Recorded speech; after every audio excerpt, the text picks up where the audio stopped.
So, as you were saying, how can you tell it's a Harlem car? As soon as I saw it, I saw no tents.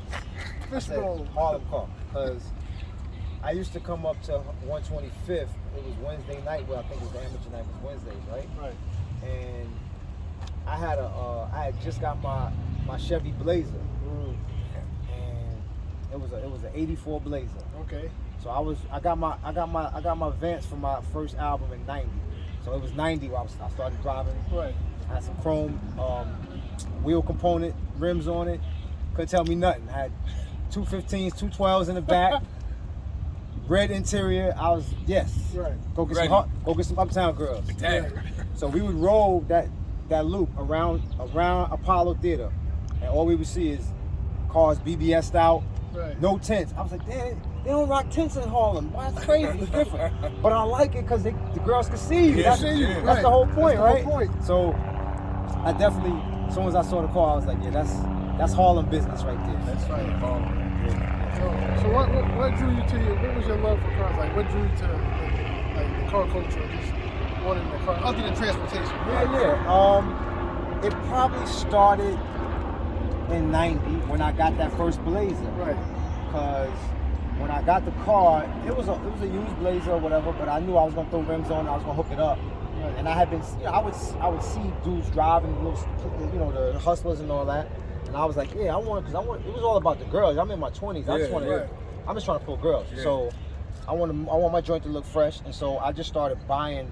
I subscribed to like 3 or 4 different car books. Right.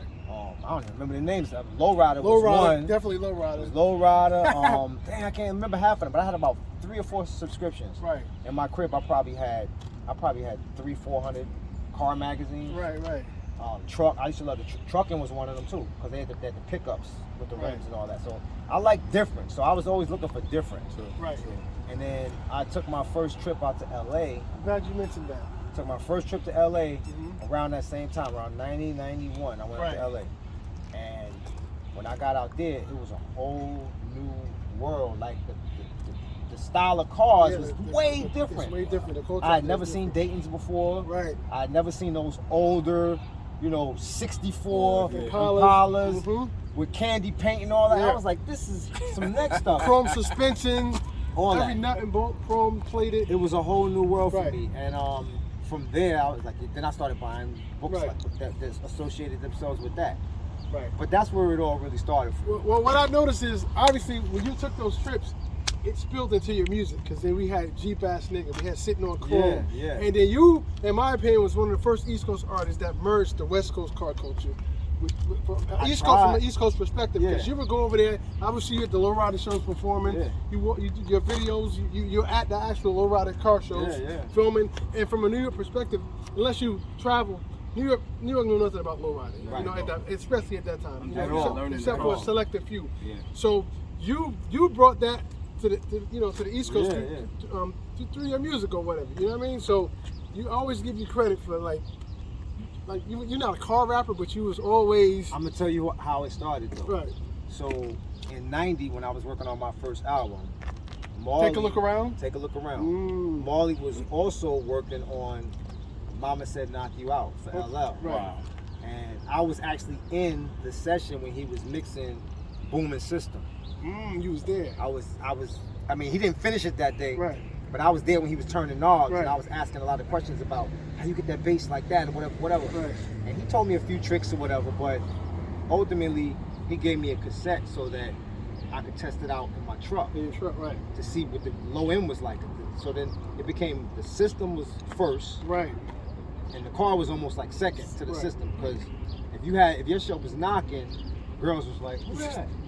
Look, who that? Right. So but Booming System was the beginning for me as far as the sound systems. Yeah. I had a good friend I went to high school with, one of my high school teammates, Big Lou Harrell.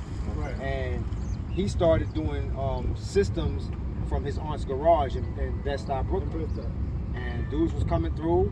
He put my system in. Right. But I would be always in front of the garage, and he would be putting people's systems in. And he got his knowledge from Florida, because he went to college in Florida. Okay. So he brought all that Florida shit back, like flip flop paint and all that, which I had never seen before. Paint and flip flop. Yeah, that's some Florida shit. Yeah. See, I know that terminology. Yeah. Flip flop paint and bowling ball paint. Yeah. And you know, down there back then, they wouldn't call it down south. It was called booty shake music. Like that's Two Live Crew and Jam Pony Express and all these DJs. Like the interesting thing about that area in the '90s, every region had their own sound. Miami had a sound. Did. Like nobody, you knew when somebody from Miami. Everything was 120 beats per minute, nothing but 808. This is what I say about Miami sound, though. That whole movement, the whole Miami-based movement, was based on Planet Rock. Yeah, which is which all stems. It comes back to us. Comes back to us. To East Coast, but I respected it.